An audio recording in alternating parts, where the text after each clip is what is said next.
To call to order the regular business meeting of the Board of Education for Monday, April 27th to order. If I could ask everyone to please stand and recite the Pledge of Allegiance. Pledge of Allegiance to the flag of the United States of America and to the republic for which it stands, one nation, under God, indivisible, with liberty and justice for all. All right, good evening, everybody. I see we have a full house this evening. First we'll start out with a roll call. Stephen Arthur. Here. Jim Batson. Here. Alex Delipower. Pat Grudy. Here. Aaron Lundstedt. Here. Ellen Mauer. Here. Bill Ratzer. Here. Okay, so we note Alex Delipower is absent for the record. Let's see, we will look at the agenda today. We have our educational presentation, obviously some very significant student recognition, brief president's report, reports from our student school board reps. All right, we got them from both schools, I see. Superintendents report. We will open it up for public comment. Anybody, I sure hope you didn't all come to speak tonight. Anybody who would like to speak is welcome to do so. Reminding you that we have a 3-minute time limit. The consent vote agenda is listed, was reviewed earlier in the month in committee. We'll approve that. Updates from program and personnel, updates from facility and finance. Steve, nothing on property? Nothing on property. CEDO, nothing on CEDO, and Illinois Association of School Boards, Jim, nothing there. Okay, so relatively brief agenda tonight. All right, anything else? All right, we'll start out with the highlight of the evening, student recognition.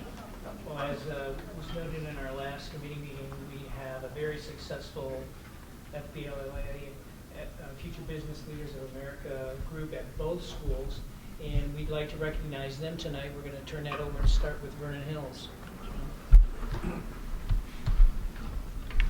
All right, well, good evening. Ron? Good evening. As Dr. Fleming said, we have just some tremendous success for both schools for Future Business Leaders of America. At this point, we're going to ask the Vernon Hills students to come up. I'm going to introduce our two coaches, Diane Phillips, Adam Lucan, and Jen Neary. Come on, 3 of them, come on up. Students, why don't you guys come on up over here so we can get some of that out of the way.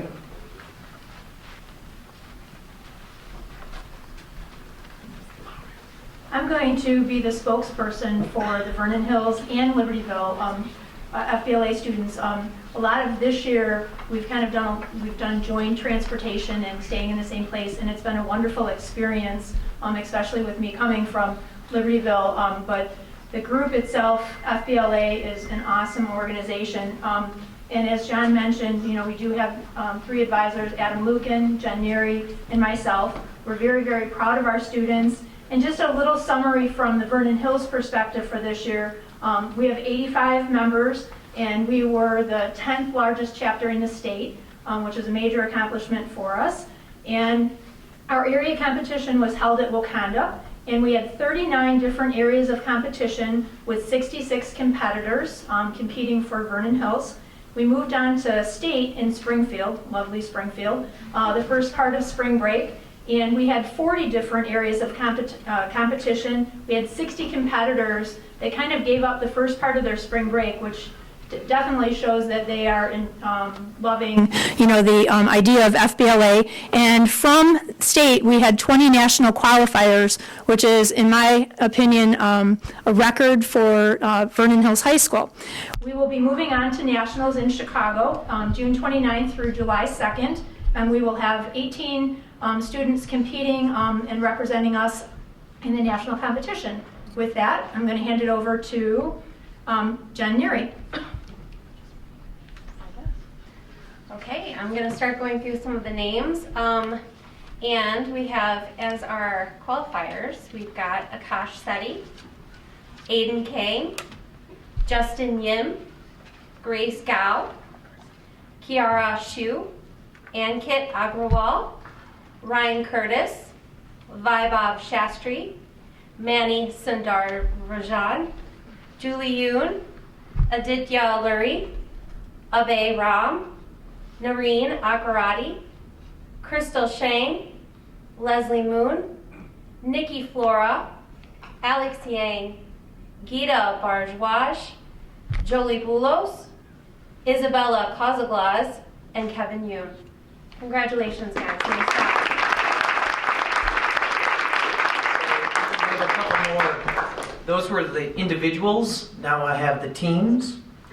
Andrea Lum, Christine Sai, Aparajitha Ajaraju, Ashwini Despande, Pavani Pandravada, Michael Kokinis, Oliver Leung, Derek Zhang, Noah Cho, Alex Lau, Shubham Patel, Sneha Syriac, Lauren Lum, Nikhil Mangatini, and Mol Parande, Yulia Kornikova, Sophia Lee, Gina Liu, Carmina Aurora, Olivia Jesbudis, Caleb Ju, Jordan Martin, Rhea Aurora, Helen Jung, Ella Petraru, Nathan Ju, and Harsha Namburi.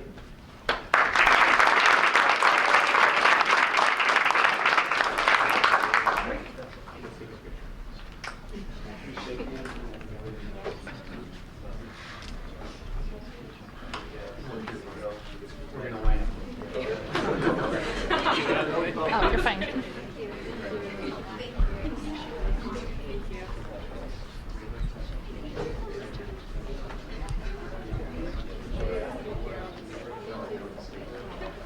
you want him to scrunch and kind of? We're gonna have to do a big smoosh. You guys are used to doing it.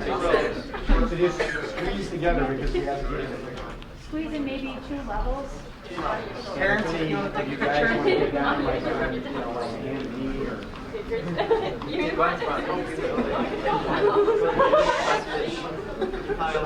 parents, come on up if you want to take pictures.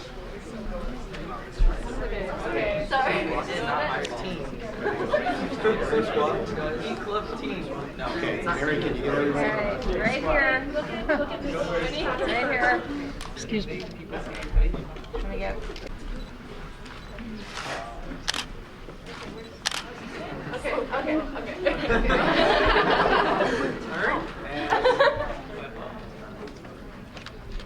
All right, great.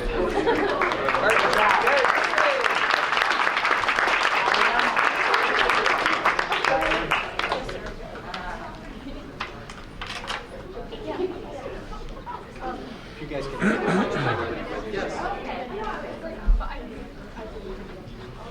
Guys, we're going to watch the video and then we'll go in the hallway and get our Are we going to do a group picture then together too? No, but. Okay.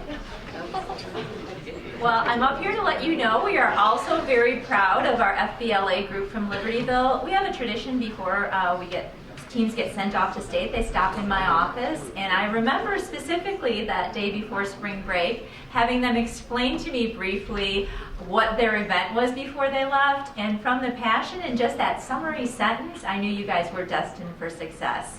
So I'm going to call up Loretta O'Day, our sponsor, and she's going to introduce the LHS FBLA.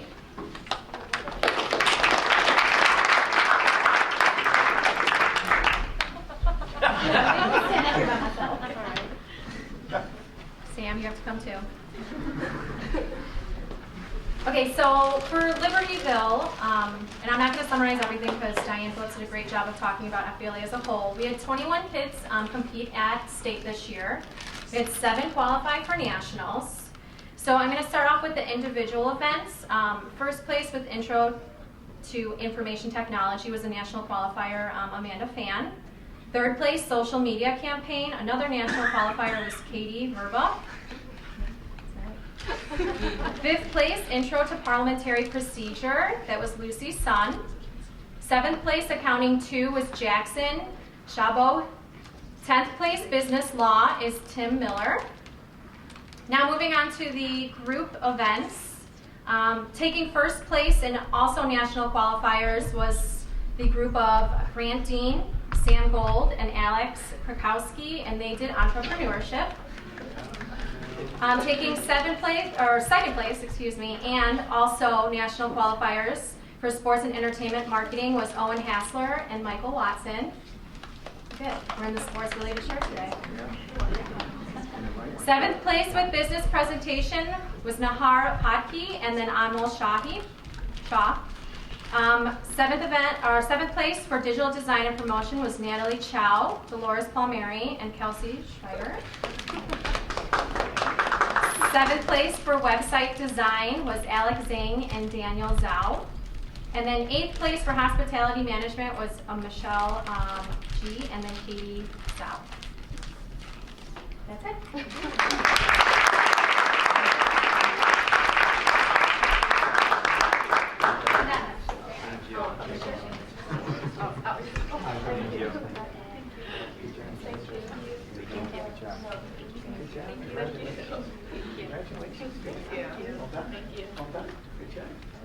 Okay, let's squeeze together so we can do a picture.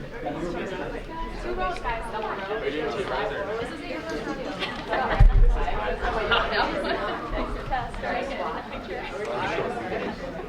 Just make sure you're split between yourself. Right here. One more.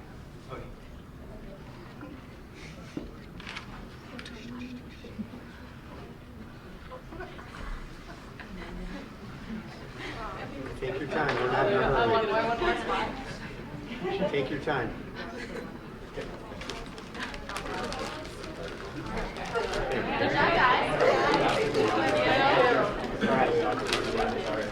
Ladies and gentlemen, before I do want to let you know that when we finish here, we're going to start the rest of the board meeting, and we know you'll want to stay for that, but just in case you don't, it's okay that you all leave, okay? If you want to stay, that's okay. Let me say, for those of you that don't know me, my name is Prentice Lee, and I'm the superintendent of District 128. And I want to tell you, this is the most, among the most fun things that we do during the year is to recognize student achievement and success, and we love to have all of you come.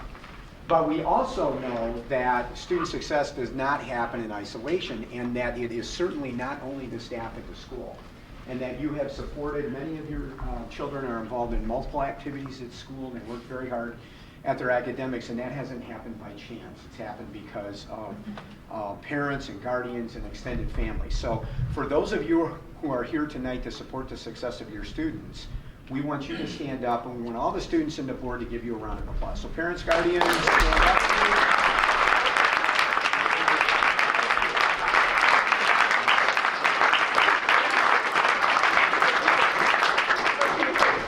Okay, so now, if you don't want to stay, it's okay.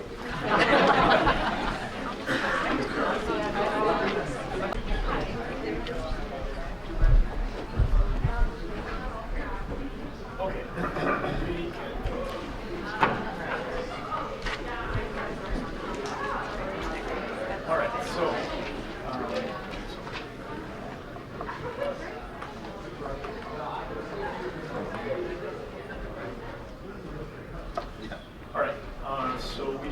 President's Report. So normally I have nothing to say, but tonight I have two things. First and foremost, I want to recognize Lhs Fbla for his just incredible service over the last, I think, 8 years. Yes, 8 years. I mean, the old saying, time flies when you're having fun, I think is really starting to apply. But, you know, in my time on this board, Alex in particular stands out for me. I can remember when he joined the board, it was not too long before that, frankly, we didn't have a very good plan for things like capital spending. It was just kind of an annual thing that we went through, and I can remember almost from the first day that Alex came in here, he really took on that initiative, organized a plan, working very closely with you, Jess, and I know others in the buildings and the facilities departments, and I think has really set a standard for how that kind of work gets done. In fact, I think we tried to present it at a conference once, and they told us it was too advanced. Too cutting edge. But you know, I just can't say enough about that. Not only that, not only is he really instrumental in helping us put together a good long-range capital plan, but whether it was an air handler in the pool complex, or it was you know, building renovations we needed to do, or floods we needed to understand, you know, what the impact was. he might not have been the contractor to fix the problem, but he sure was helpful to all of us, I know, on the board and within the administration, really making sure that we were doing things right, that we were spending money on those kinds of projects wisely, and he's just been a tremendous asset. So I think I speak on behalf of everybody that we're going to miss him greatly.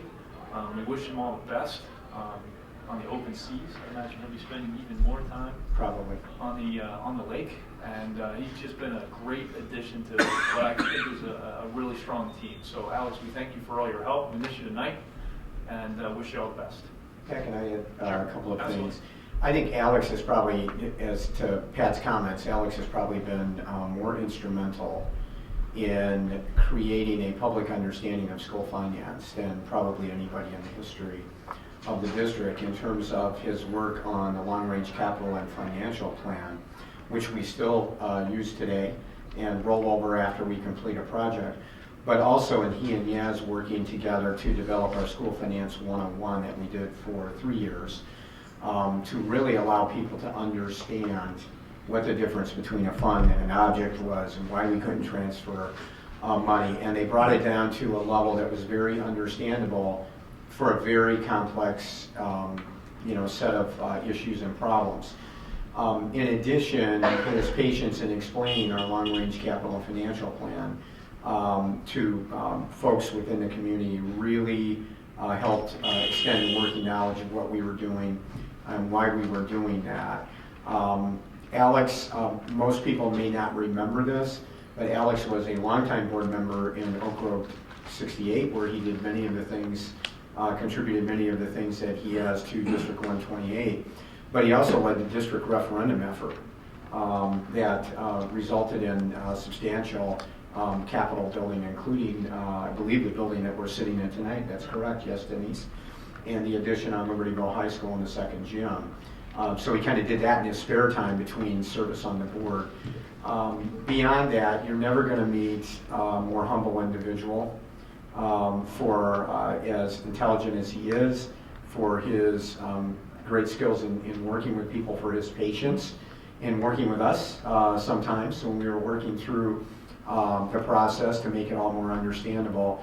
And I can certainly speak for the administration as well and tell you that we will definitely miss Alex, but Alex has told me that if we ever need his expertise, he is more than happy to volunteer his services for the district, and that should be comforting for all of us to know that somebody of his talents would be willing to come back and help us with a problem or a project in the future. So, thank you, Alex. All right, thanks. And I have yet another announcement, actually. And that is really just to highlight, I can tell how fast the year goes by because it is at this time of the year that I do spend a little bit of time in one or both of the buildings. And I had the opportunity this morning to spend at Libertyville trying to replace our, I'll call it nearly irreplaceable school board reps. Okay. First thing is I want to compliment Gina and Sam, who with Andre just did a stellar job. We spent all morning, I think we had 9 candidates. 9 candidates that I would say all 9 of them would do a fantastic job. But these guys actually interview probably better than most of the people that I know at work that interview. So you guys are fantastic. But the other thing, I know we spend a lot of time talking about our academic programs. We spend a lot of time talking about our extracurricular programs. We especially spend time having the privilege to recognize programs like FBLC and a lot of our other ones. But the theme today was even more interesting to me. We talk a lot about educating the whole person. And today we heard a lot about Best Buddies, a good program for helping people with cognitive disorders and maybe get them to integrate effectively into LHS. We talked about the Bridge Group, another group of people that I know people work really hard to integrate. We talked about WISH, the sharing program at the holidays. We talked about the Lake Crew, which is always one of my favorites, and how important that is to integrate the freshmen into the school. And I know at one point there was a conversation about how it really wasn't too long ago where some of the people that may have handicaps or other kinds of disorders were always considered a little different. And I think the comment today was now they're among the most popular people in the school. And that just really stuck with me. I think it says a lot about the kids that we have. It says a lot about the priorities that they have. And even with all of the good things that we offer, I just can't say enough about what our teachers do, what our administration does, and what our students do to really use those gifts that they have and really use them in a way that benefits the whole community. So if you've ever had a bad day at work and you were looking for something refreshing, I can tell you that morning at the high school takes care of that pretty quickly. So it was really great. The other thing is we asked every one of the 9 kids, I always like to know what's on the mind of the students, what are they talking about in the lunchroom. For the first time ever, usually it's AP exams and finals this time of year. Didn't hear anything about AP exams and finals. It was 9 out of 9 about Chromebooks. Okay? And it was also good. By and large, overwhelmingly positive feedback. Things like, how'd you get into the pilot and I didn't? A lot of very positive feedback. Again, all initiated by the students, comparing our choice of Chromebook to these devices. I learned a lot about the limitations of these devices that I honestly didn't know before. They're slow. They have their own little mind and tend to disconnect from the wireless whenever they want. Things like that don't help productivity. A lot of them remarked about how much better it is now. They just get to class, open it up, and they go. A lot of them talked about how it's really helping them to engage and how useful it is as a tool in the classroom. There are concerns. Privacy came up. I think everybody wants to know who's really watching. I learned about things like Hapara and other things where people are watching. Okay? It's okay. You can't get away with much in the classroom. We know what you're on. We know what websites you're on. And all the different software, they said, well, on this you can do that, and on this you can do. It's amazing how it's integrated. And I think that's the other appreciation that I got. This isn't like going to Best Buy and buying a TV that you come home and watch your Netflix. This is about something we need to socialize within the environment, and it'll take us some time. I know the pilot, I think, is really starting to help us understand a lot of the things that, I'll call it the work beyond the purchase of the Lenovo. And I just think everybody's doing a fantastic job. I think the pilot was a great idea. I think we're learning some great things that will really help us hit the ground running next fall. And I just really wanted to share with you. There's a lot of enthusiasm for this, and it was balanced. It wasn't like, oh, well, look at the new toy I got. I didn't hear that at all. And again, especially impressed. There was some really good feedback about the Lenovo device itself. It felt rugged. It was, much easier to use, much more reliable, and things like that. So really a great piece of feedback. I heard about the respect for teachers. A number of the kids went out of the way to just talk about their teachers. There were a couple that talk about they come in at 6 and 6:30 in the morning, and the teacher's always there to give me some extra help. And just an amazing thing. And last but not least, then some pretty exciting things outside of school as well. And we had one person who plays the piano that on his own got a group of people, and they now play for Alzheimer's patients in here and stuff like that. So just a really impressive group of kids and a great day. All right, so I don't usually take the time at the board meeting to say much, but I couldn't resist sharing that. I know, Karen, you're going to do a similar thing in Vernon Hills. Best of luck in choosing how many ever you choose. It's one of the most difficult decisions we make all year. There's certainly no easy decision. There's probably no bad decision either. They're just all great kids. And we're very, very lucky to really have the whole package. Okay? So with that said, no pressure. You're up.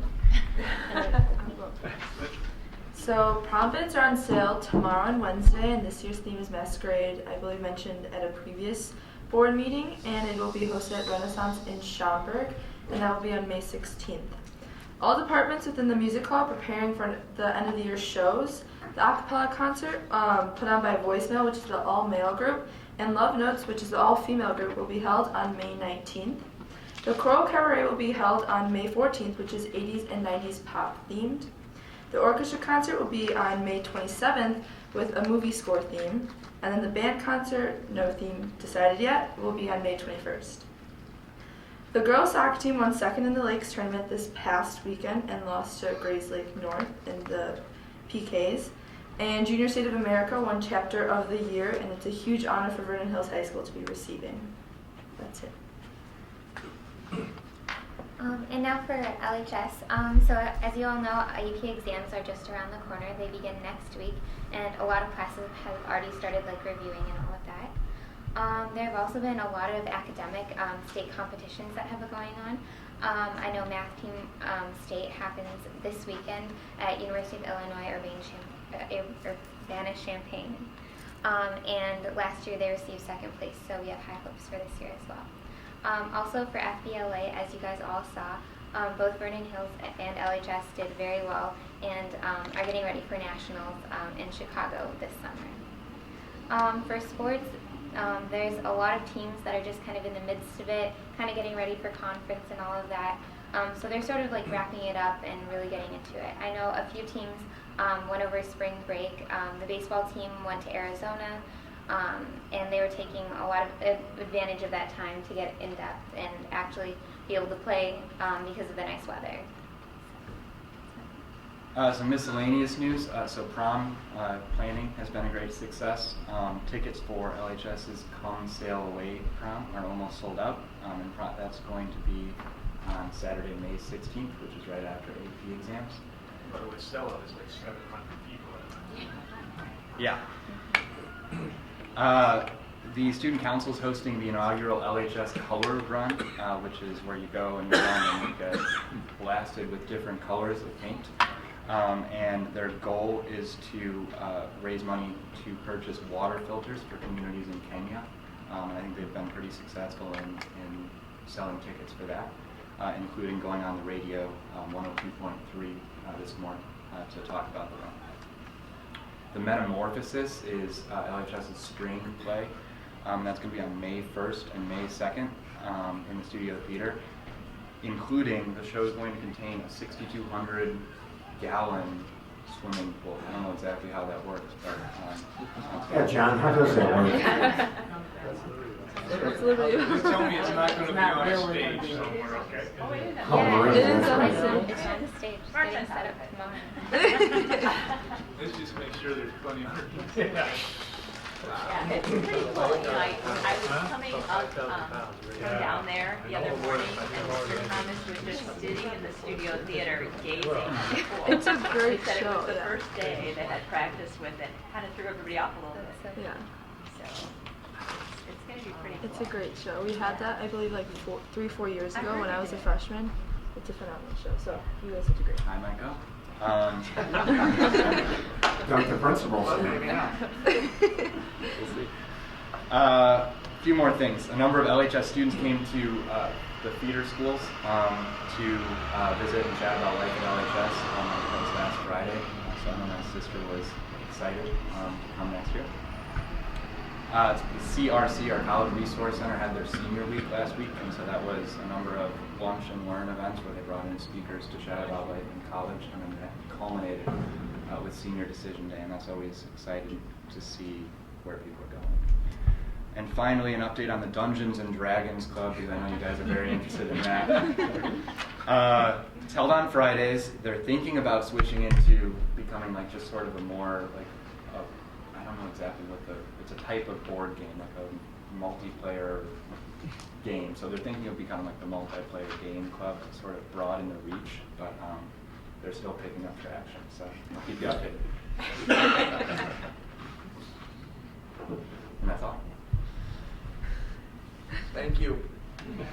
Okay, so here's the thing. You guys are welcome to stay, but I know at least the first two of you guys have put in about 7 hours today. Yeah. So if you want to leave, you're welcome to. The rest of the agenda is pretty routine. It's up to you. Okay? Thank you. All right. Good job. Superintendents report? Okay, just to date some of us, when Dungeons and Dragons first came out and there were clubs coming in school, there was all kinds of administrative angst over what this was. What kind of club was this? Was it okay? Some of us are smiling here because we lived through that, and now it's like Dungeons and Dragons, we don't even really know what it's about, but we've got a club, so it's kind of interesting.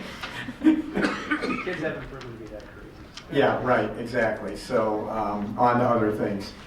So great job as always. And continuing the good news for this evening, the VHHS Worldwide Youth in Science and Engineering, or Lhs team, coached by Josh Ravenscraft and Sarah Stout, brought home its 5th state championship trophy earlier this month. The team captured first place honors in the state competition held at the University of Illinois at Urbana-Champaign. In addition to the team trophy, individual honors went to Lucy Wu, who was 3rd place in biology, Ryan Curtis, 1st place in computer science, and 4th place in chemistry. Conrad Kosage was 5th place in physics, and Justin Yum was 1st place in math and 1st place in physics.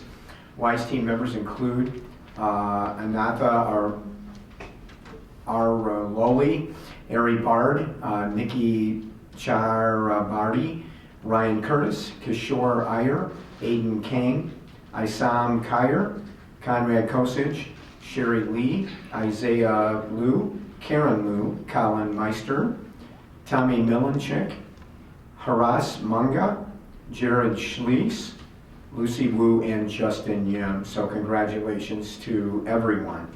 The VHHS Symphony Orchestra, under the direction of Jason Heath, has been selected as a feature performing group for the 2015 Midwest Clinic, held each December at McCormick Place in Chicago. The Midwest Clinic is the world's largest music education conference with over 17,000 in attendance. Hundreds of groups apply for the highly competitive selection process each year. VHHS was in competition with groups from across the country as well as groups overseas. The LHS Percussion Ensemble was selected for the University of Illinois Chamber Music Symposium. Members of the ensemble are Brandon Tang, Grant Spalding, and Caleb Haddon. The ensemble was selected based on a recording submitted in March. The Chamber Music Symposium brings together high school string, wind, and percussion chamber ensembles for a weekend of concentrated music making. Ensembles are coached by Illinois faculty, assisted by guest artists, and graduate students. The weekend culminates in a final recital. Several VHHS band and orchestra members participated in the University of Illinois Chamber Music Symposium this past week in Urbana-Champaign. The students were selected among groups from across the Midwest based on a successful audition recording. Each group participated in workshops, performances, and clinics with the university faculty throughout the weekend. Participating students included Michael Rickey, Michael Walsh, Patrick Cousin, Jeffrey Zhang, Adam Weinberg, Spencer Moffitt, Tom Tanitti, Tyler Walls, Scott Bass, and Katie Franz. Stephen John, Finley Lau, Lucy Wu, Elisa Cha, Stephen Cha, Sari Lee, Adam Lee, Tim Lee, Jesus Lee, Ellery Longden, Leslie Munn, and Kalina Yang. LHS orchestra members participated in the Northern Illinois University Chamber Music Symposium this past weekend in DeKalb. Students were selected among groups from across the Midwest, again based on a successful audition recording.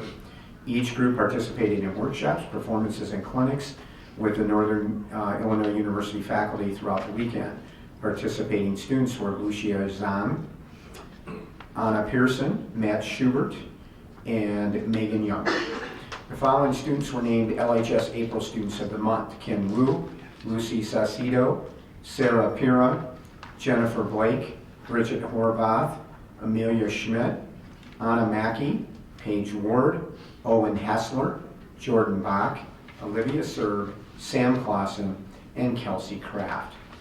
LHS students Hannah Luiso and Elliot Stanke were medalists at the Illinois Academic Challenge Finals on Monday, April 13th.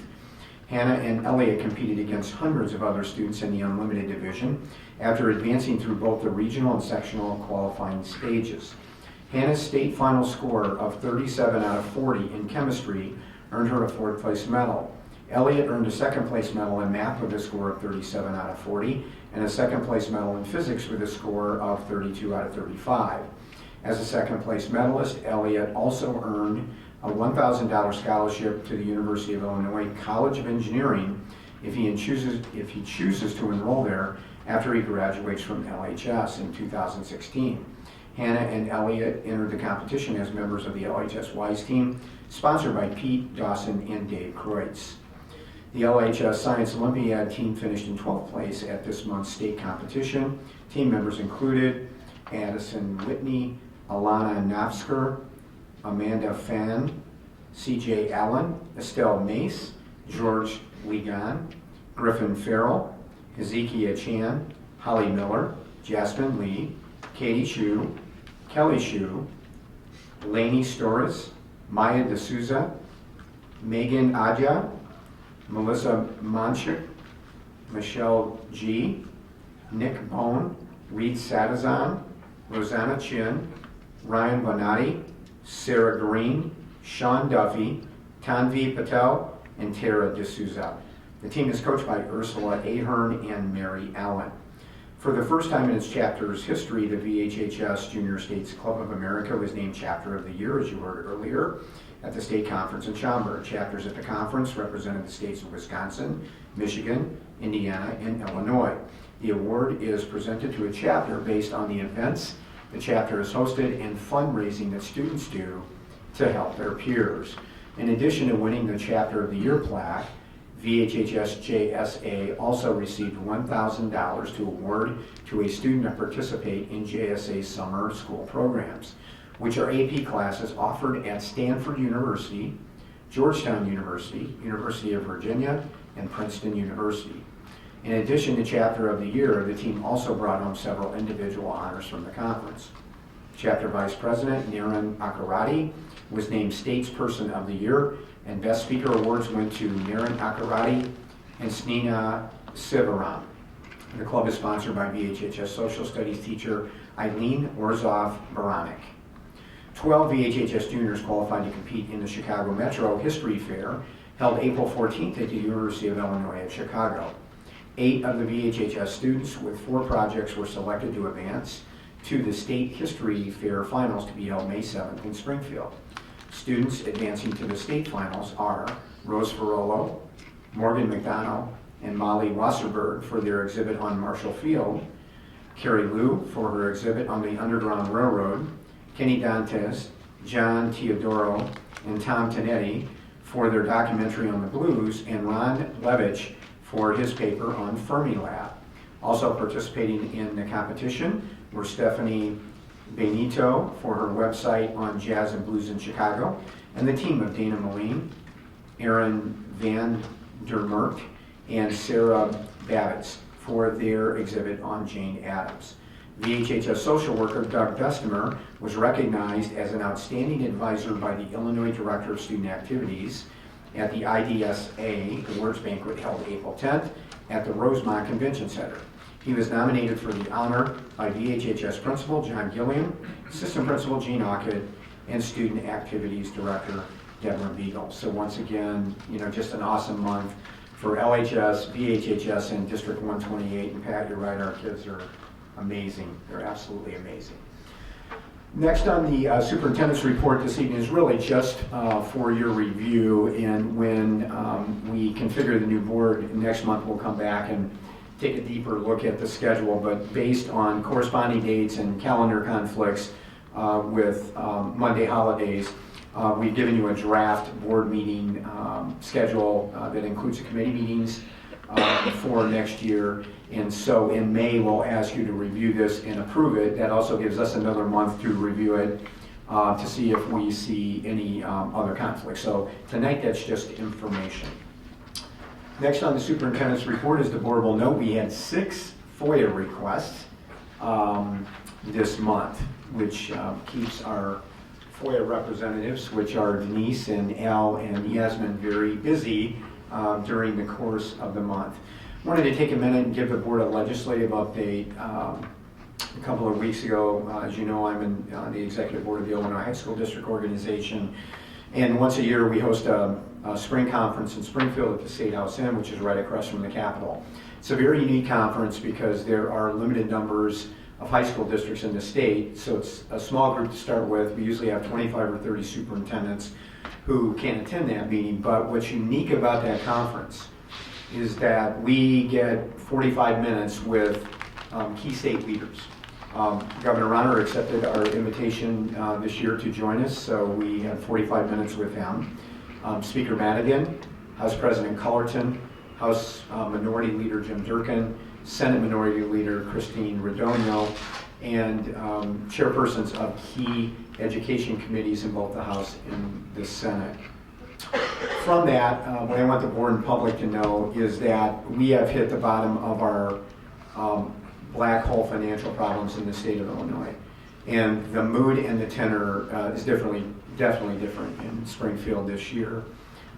There's a realization that we can't continue to do the classic bob and weave to keep us going from year to year while the problems get worse.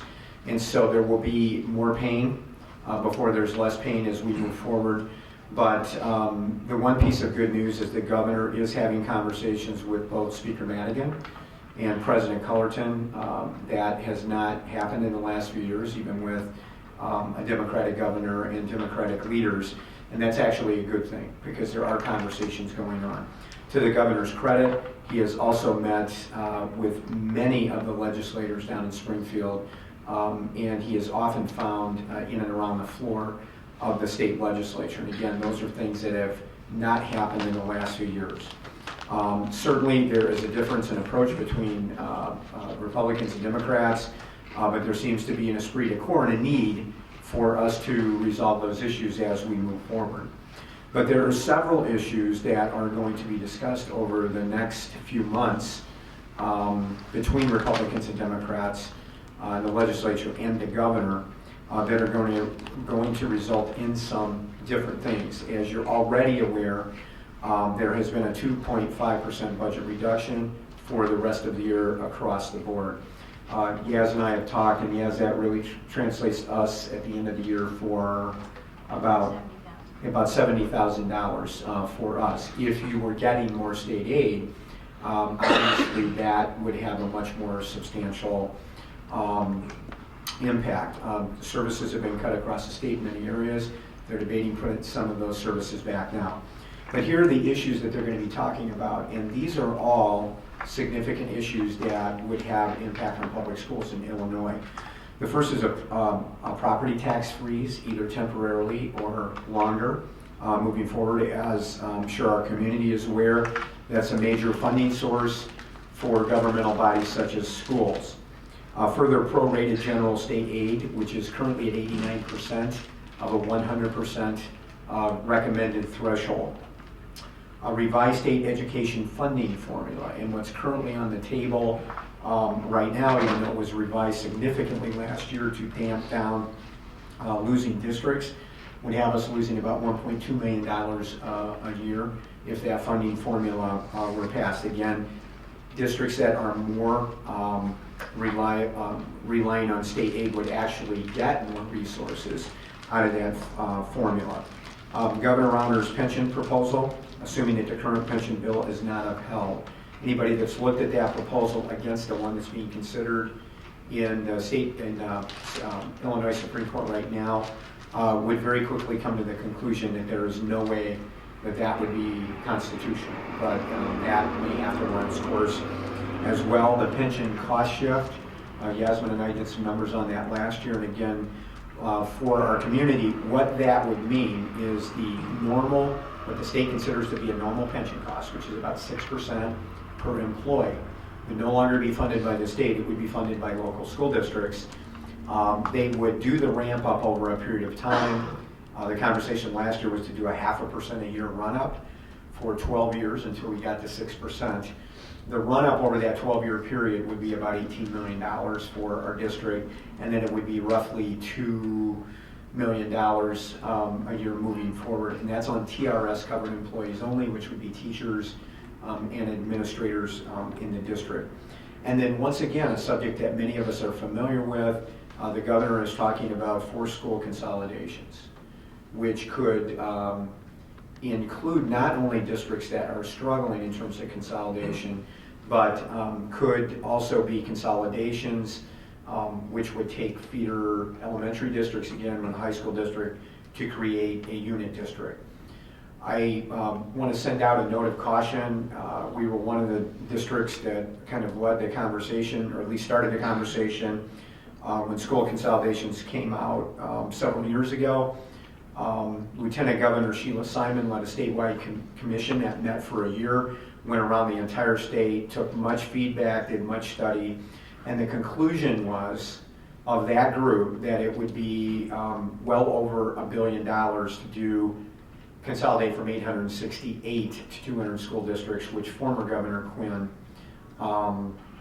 had wanted to do, or had suggested that we do. Parts of the reasons for that is if you did a county creation or forced feeder schools into a unit district, you have to bring the elementary salaries up to the high school level. Generally, that's anywhere from $10,000 to $15,000 per teacher. Moving forward, if you used our area as an example in our 4 feeder districts, you have 4 tax rates, you have 4 sets of bond obligations. There are a number of things to work forward on. What we have advocated for has been to create the conditions for districts that would otherwise consolidate to make it worth their while to consolidate across the state, and I think we would likely see more school consolidation. All 6 of these things are obviously not going to pass muster downstate. There may be one, there may be a couple, there may be parts of a couple in a grand bargain moving forward, but the issue is that we are going to be addressing the state's financial condition and the condition of education funding in the state of Illinois, starting with this legislative session. Both Republican and Democrat legislators all acknowledge this here. They're going to be working through the summer. So it's always good to get that information. As a side note, I was invited, or asked to, I guess, participate tomorrow on the House Education Appropriations Committee Working Group.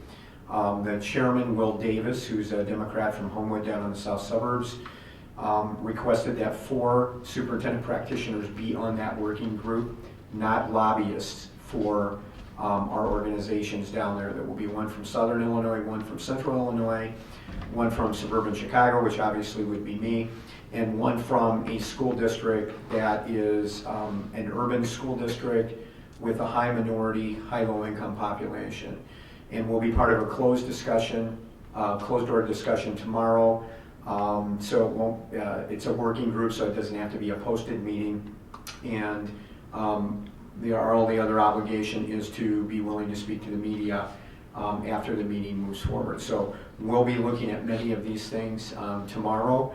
There may be other meetings as part of this group moving forward, but we're very encouraged that they are continuing to reach out to us so they can get some practical application knowledge as we're talking about the impact of some of these changes. And Yasmin will be on call while I'm in that meeting tomorrow in case I need some other information or some other insight moving forward. So we will continue to work with our local legislators here. The last thing I wanted to mention tonight is, regardless of whether folks are Republican or Democrat, there seems to be a real spirit to start to do something about unfunded mandates. And we have a list, kind of our top 5 hit list, if you will, that we've talked to legislators about for years. And I think part of a grand bargain here will include some mandate relief. Now, the question we're being asked is, for example, if we were to go to a property tax freeze, in any given year, that would cost us about $1.5 million. Given CPI right now, moving forward. So the question would be, if they gave us mandate relief on all 5 of those things, or 4 of those 5 things, how would that equate? There is no way to equate that mandate relief to $1.5 million a year. So we've made that point with our legislators, that as they're looking at the impact, they can't simply do enough mandate relief to make those numbers match moving forward. So we'll continue to work with our local legislators and legislators across the state to see what the impact is going to be moving forward. But this is likely to be multi-year, and they're going to have to do probably more in the second year, maybe more in the third year. And as we feel some of that pain and right the ship, hopefully the governor is correct, we will actually be able to free more money up to go into public education, which is his goal. and is the stated goal of both President Cullerton and Senate President Cullerton and House Speaker Madigan. So with that, Pat, I have no other tonight, and that concludes the Superintendent's Report. Okay, thank you very much. Anybody from the public who would like to speak? Okay, seeing none, consent vote agenda is listed. It was reviewed in committee earlier this month. There were some minor changes, I think, in the package for everybody to review. So if I could ask for a motion to approve the consent agenda as listed. So moved. Second. Any discussion? Not, roll call, please. Arthur? Aye. Batson? Aye. Rudy? Aye. Lundstedt? Aye. Mauer? Aye. Batson? Aye. All right, motion carries. Program and Personnel Chairperson Mauer. Okay, first up we have educational tour requests. We have the 5 that are listed. Looking for a motion to approve those tour requests. So moved. Second. Any discussion? Roll call, please. Batson? Aye. Rudy? Aye. Lundstedt? Aye. Mauer? Aye. Ratzer? Aye. Arthur? Aye. Okay, and second and lastly, we have additional employment of employees, including resignations, different replacement hires, and retirements. So we need a motion to approve those as listed. So moved. Second. Any discussion? Roll call, please. Rudy? Aye. Lundstedt? Aye. Mauer? Aye. Ratzer? Aye. Arthur? Aye. Batson? Aye. Motion carries. Okay, and that concludes the report. Thank you very much. Facilities and Finance, Chairman Batson. Thank you. We have 3 items, bid recommendations to look at this evening. We have the first one's a masonry remediation. At Libertyville High School, and I'd like the board to award the bid to Grove Masonry of Alsip, Illinois, in the amount of $559,998. I make a motion that we approve that bid. Second. Any discussion, comments, questions? Yeah, because we talked about this before I did. Yes, we talked at the FNF. This is year 1 of a 4-year proposition. Yeah, I just forgot. Yeah, we're tackling more of it this year, and then next year we anticipate about $318,000, and it's on our life safety report work that has to be done. Okay. Any other comments, questions? We have a roll call. Lundstedt? Aye. Mauer? Aye. Ratzer? Aye. Arthur? Aye. Batson? Aye. Rudy? Aye. Thank you. Motion passes. We have a domestic water heater. The board award the Libertyville Domestic Hot Water Heater Project to DeFranco Plumbing of Palatine, Illinois, and that bid is for $498,449. At Okay. no, I'll say after the vote. Have a motion. I'll move to accept the bid as presented. Second. Any further comments, questions from the board? The board asked at the FNF why it was higher than our estimate. The estimate from STR was $452,000. And the reason for that is, number 1, the price of copper has gone up. Number 2, the amount that they can get from the salvaging of our boilers that they're taking out has gone down, and that there'll be more overtime in this project because of the short window that we've given them to get this in so that we can have hot water when school opens up in the fall. Yeah, I know we had a lot of discussion about trying to minimize the time without hot water in the building. Yeah. Okay. Can we have a roll call then? Mauer? Aye. Ratzer? Aye. Arthur? Aye. Batson? Aye. Rudy? Aye. Lundstedt? Aye. And one more item, the paving and lighting improvements at Libertyville High School. Yes, the paving contractor is actually the 3rd contractor. The first contractor, Manaville, wished to have his bid withdrawn because he didn't include some items in the bid. The next bidder, we disqualified because where he should have given us deducts, he gave us add-ons. So there's some problems with that bid. And the 3rd contractor, which is All-Star Asphalt out of Wheeling, is the actual low bidder at $603,500, which includes a $50,000 allowance. And you will also vote for alternate number 5 as an add-on. And alternate number 5 is the road that goes by our tennis courts out east into the subdivision out there to build that up so it would stand greater traffic. The estimate for this project by the district was $1 million, and for the light fixtures is $125,000. The reason it's so much lower than the $1 million is because we're on a floodplain and cannot go down as low as we wanted to do. So we had to do some different work on this parking lot. So we'd hit the stream, in other words. We would have if we below ground. Thank you, Jess. I make a motion that we accept the bid as presented with alternate number 5.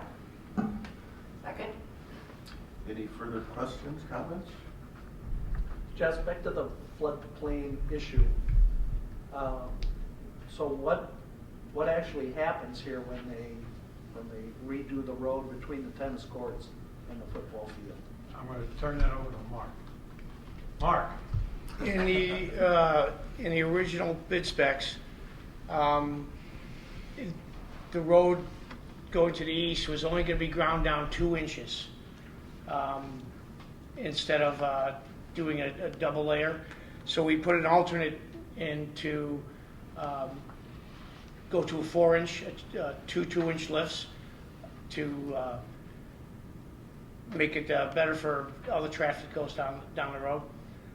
Then when we got the price for what we sold with the alternate, the cost was, we saw that it was financially possible to go ahead and do that, and so that's why we're recommending the alternate number 5.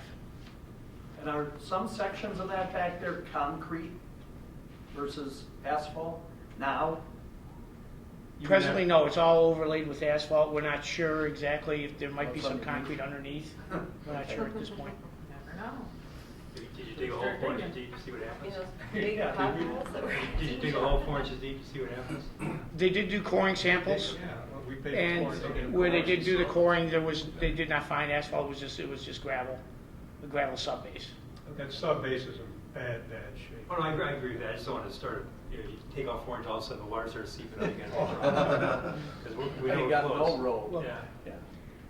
As part of the bid, they will be injecting Portland, since we are in a floodplain. So instead of taking the gravel down like we originally want to, they're going to use a Portland mix to stiffen that sub base up. So by doing that, when we on that east drive, we get down to the gravel. Then if we do have some spots, we can add the additional in our contingency. We can add the additional Portland in that area to help with the base of the road. My car will appreciate that. Thank you. Okay, any other questions or comments? Can we have a roll call, please? Ratzer. Aye. Arthur.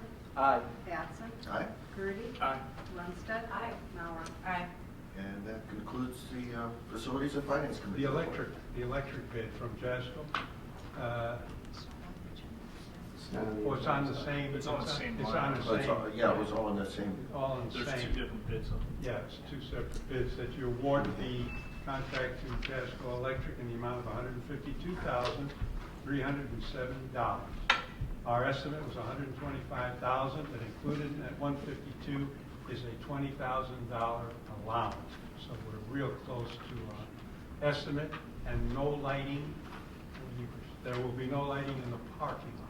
That will all be on the building side of LHS by the auditorium and the new music rooms. Okay, thank you, Jess. Yeah, I didn't scroll down far enough to see the extra. It was listed in the agenda as 1 item, but it's actually 2 items, so we should have 2 motions and 2 votes on it. So if we could get a motion for the lighting portion of that project. So moved to accept the proposal for lighting. Second. Okay, any further questions or comments on that part? So will the lights be kind of like they are on the north side of the school? on the building shining out? We have to be careful that we don't shine them to Yeah. the houses, so we've got them down so it shines Because out. they're, I mean, we've talked about how the ones shining north are, you know, pretty bright from the road, but there's no houses there. No, so- houses, no, so we spent our consultants spent quite a lot of time looking at that with Chris and Mark to make sure that doesn't happen. Okay. Any other questions or comments? Do we have a roll call, please? Arthur? Aye. Batson? Aye. Grudy? Aye. Lundstedt? Aye. Mauer? Aye. Ratzer? Now, that concludes the facilities plans. Okay, I'll also comment, the new entrance into LHS is also very nice. We usually go in the back door, so I don't go in front of it very often, but you can really notice the security Yeah. changes when you get in there. So, good job. Okay, no property, no seal, no Illinois Association of School Boards, so with that said, motion adjourned. Motion adjourned. Second?